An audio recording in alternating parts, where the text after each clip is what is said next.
एक दैत्य हुआ जिस दैत्य का नाम हुआ तारकासुर। कौन सा दैत्य? तारकासुर। अच्छा, शिव पुराण कथा कहती है दैत्य कौन? इस तारकासुर ने ब्रह्मा जी की तपस्या की। ब्रह्मा जी की तपस्या करके ब्रह्मा जी को प्रसन्न किया। ब्रह्मा जी प्रकट हुए और ब्रह्मा जी ने कहा भैया वरदान मांगो। तारकासुर कह रहा है मुझे आप अमर कर दीजिए। क्या?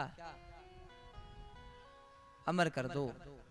ब्रह्मा जी ने कहा इसको छोड़कर और कुछ भी मांग ले, अमर नहीं हो सकता। क्यों जी? बोलिए हर हर।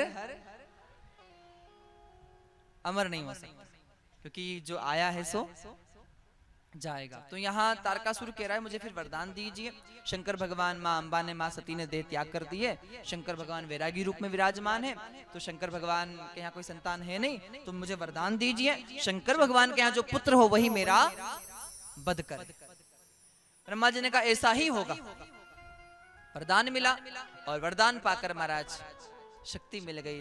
राक्षसों ने इसे अपना राजा मान लिया और राक्षसों की सेना सजाकर तारकासुर ने देवताओं के सारे अधिकार छीन लिए और उन अधिकार का दुरुपयोग करने लगा। अब ये शास्त्र कह रहा है, ध्यान से सुनना, शक्ति मिलने के बाद, पद मिलने के बाद, धन मिलने के बाद जो अपनी शक्ति का सदुपयोग करते हैं उसे देवता माना जाता है। क्या माना जाता है? देवता।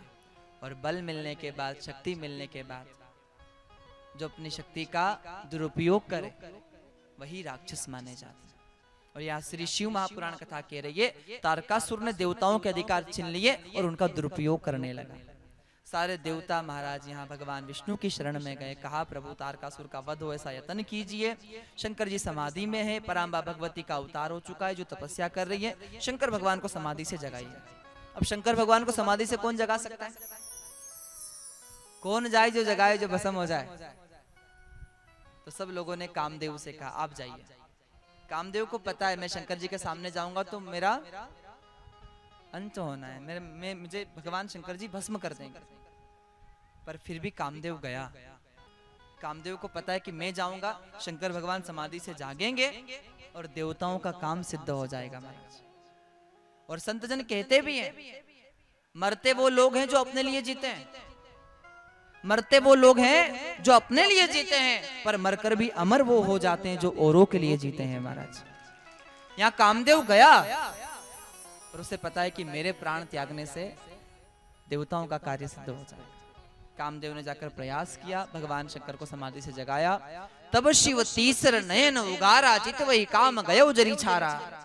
भगवान ने तीसरा नेत्र खोलते ही महाराज कामदेव को जलाकर राख कर दिया। रति आई, रति रोने लगी, महादेव महादेव आपने मेरे सुहाग का हरण कर लिया। भगवान शिव ने रति को समझाया चिंता ना कर, अभी साकार रूप में था, काम निराकार हो जाएगा। जब द्वारिका में कृष्ण अवतार लेंगे तो वही उनके यहाँ तेरा ये पति पुत्र रूप में, प्रद्युम्न रूप में प्रकट होगा, फिर तुम्हारा विवाह होगा। रति को समझाया। तत्पश्चात सारे देवता भगवान शंकर जी की शरण में आए और भगवान शंकर जी के हाथ जोड़कर प्रार्थना करें, प्रभु आप ब्याह कर लीजिए।